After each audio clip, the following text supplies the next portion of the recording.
अस्सलाम वालेकुम मेरे फार्मर्स, आप देख रहे हैं मेरा चैनल वेटरनरी प्लेनेट। दोस्तों, आज का हमारा टॉपिक है abscess and wound in animals, यानी कि जानवरों को होने वाले फोड़े और ज़ख्मों का देसी इलाज। नए आने वाले दोस्तों से गुजारिश है कि वेटरनरी प्लेनेट को सब्सक्राइब करें और बेल आइकन पर भी क्लिक करें ताकि आपको तमाम न्यू वीडियोज़ की अपडेट मिलती रहें। हम आम तौर पर मवेशी बानी के मसाइल और उनके हल का सवालन और जवाबन जो है वो मौजूद छेड़ेंगे, जिसमें तमाम मसाइल को ज़ेर बहस लाएंगे। अस्सलाम वालेकुम फार्मर्स। दोस्तों, आज का जो हमारा टॉपिक है वो है जानवरों के ज़ख़म पे और जानवरों में जो फोड़े हो जाते हैं उसके ऊपर। तो जानवरों में जो ज़ख़म हो जाते हैं उसके लिए देसी नुस्खा जात हम आपको बताते हैं। नंबर 1 पे जो नुस्खा है वो है ज़ीरा सफ़ेद ज़ीरा। कीकर के पत्ते पीस कर सफ़ूफ़ ज़ख़मों पर लगाएं। इनको हम वज़न ले लें और दोनों को पीस कर सफ़ूफ़ जो है ज़ख़मों पर लगाएं।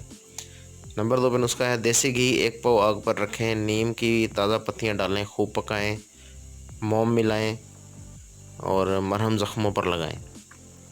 और जानवरों में जो फोड़े हो जाते हैं, एब्सेस जिन्हें कहते हैं, पीप वाले फोड़े, गंदे फोड़े, ठीक है, मल्ले भी जिन्हें कहते हैं, जानवर के किसी भी हिस्से पे निकल आते हैं, तो उसमें नंबर 1 पे तिलों का तेल संदूर मिलाकर पकाएं।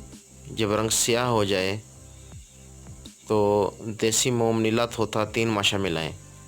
बरोज़ा आधा छटांग मिलाएं। जब ठंडा हो जाए तो 1 तोला काफूर मिलाएं और इसको फोड़े पर लगाएं।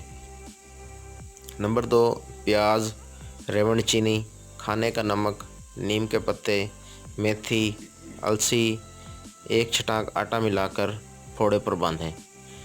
तो ये 2 नुस्खे बड़े ही कारगर नुस्खे हैं और ये हर फार्मर की अहम ज़रूरत है, क्योंकि ज़ख़म भी जानवरों को लगते रहते हैं और जानवरों में फोड़े भी निकलते रहते हैं, बकरियों में, बड़े जानवरों में। तो उनके लिए ये बड़ी फ़ायदेमंद वीडियो है। तो उम्मीद करता हूँ कि ये वीडियो आपको बहुत पसंद आई होगी और नेक्स्ट वीडियो के लिए इसके साथ इंशाल्लाह हम बहुत जल्द हाज़िर होंगे। तो आप मेरे चैनल को लाइक कीजिए, सब्सक्राइब कीजिए और वीडियो को शेयर कीजिए। हम बहुत जल्द इंशाल्लाह हाज़िर होंगे। अल्लाह हाफ़िज़।